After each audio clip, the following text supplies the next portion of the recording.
Thank you for staying with all angles. Now, the motor industry has not been spared, from the crippling power crisis. The National Association of Automobile Manufacturers of South Africa says the destructive higher stages of blackouts have a negative impact on vehicle production and component manufacturing on the country. Now, NAAMSA says vehicle exports performed weaker in January, the only month when there were blackouts every single day.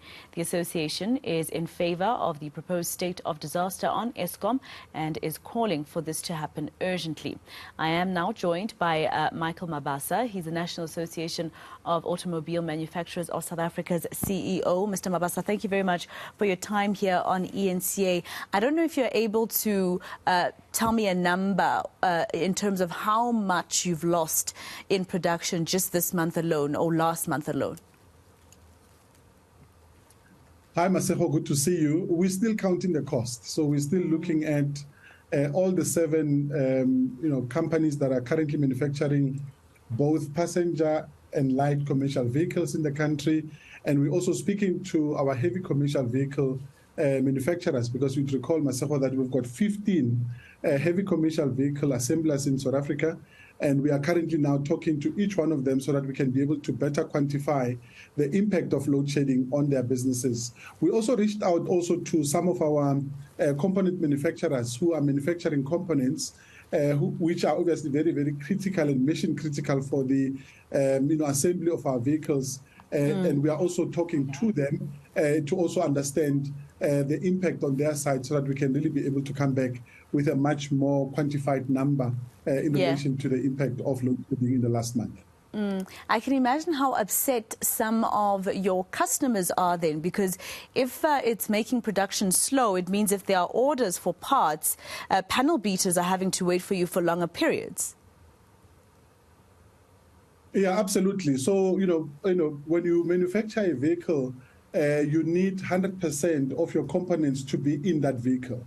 We cannot obviously manufacture a vehicle that is 99% ready or which has 99% of the components that we need. So we absolutely need every single screw, each and every part to go into the vehicle, because it also talks to issues around safety, because we cannot obviously compromise the production process and also use components that are not authorized by our authorities in terms of homologation standards. So, the standards that we use in the manufacturing process is absolutely very, very strict, and we've got to adhere to all those standards at every turn.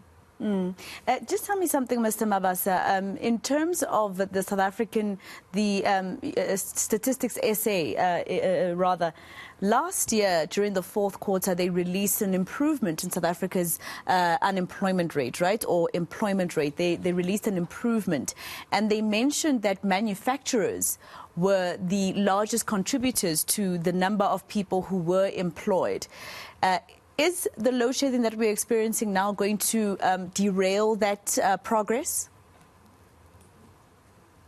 Well, look, I think if the situation persists and we see, the load shedding schedule implemented on a daily basis, as we've seen, particularly during the month of January, absolutely, we are obviously getting very concerned because a lot of our manufacturers are running very high-tech and high voltage machinery. For an example, when you're running a furnace where you are burning steel, you obviously need high voltage, in order for you to be able to run that machinery. You cannot run that machinery, for an example, through deployment of generators and so on. So we are certainly very concerned, because a lot of those companies have actually, requested some of their employees not to come to work because when you have load shedding stage 6, or level 6, for that matter, you have a situation where, the systems are only running for 4 hours or less, because it also takes time to be able to recalibrate the machines to be able to be fully operational. So it's a very, very technical operation, and we certainly are very concerned that if the situation persists, as we've seen in January, we will begin to see companies, shedding jobs as a result. And that would be very sad, Mr. Mabasa. So I'm assuming this is why you are in support of the call for this to be a state of disaster. Well, look, we're not politicians. We're business people, and if politicians are saying one of the ways of resolving this issue is coming up with different permutations and proposals on the table, including launching the state of disaster, would certainly welcome every aspect that will obviously help the country to move away from the current situation that we find ourselves in. And, for you in the meantime, what would sort this out for you?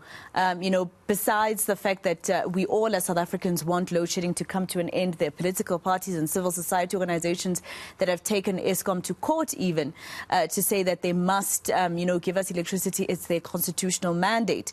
But we all know the answer is going to be we can't. So what are you going to do in the meantime?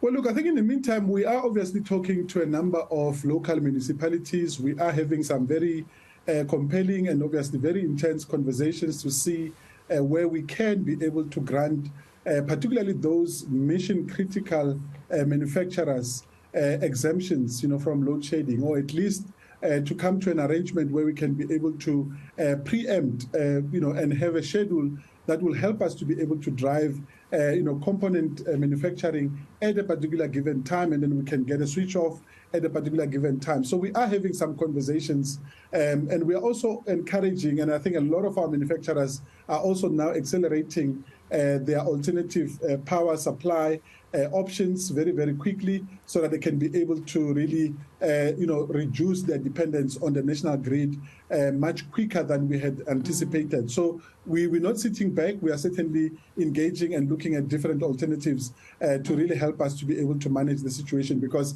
unfortunately, if we don't get solutions quicker, the unfortunate situation that we are going to end up in, is to have a situation where many of our manufacturers begin to import parts out of the country, a situation that we do not want to see, because we want to make sure that we use South African manufactured parts in the assembly of our vehicles. Mr. Mabasa, thank you so much for your time and speaking to us here on All Angles. We all do hope that there will be, something that comes to an end when it comes to load shedding. Sometimes I always tell my friends that unfortunately we have to even agree to the stage 1 or 2 load shedding for 2 years, because stage 6 is something that we all cannot handle.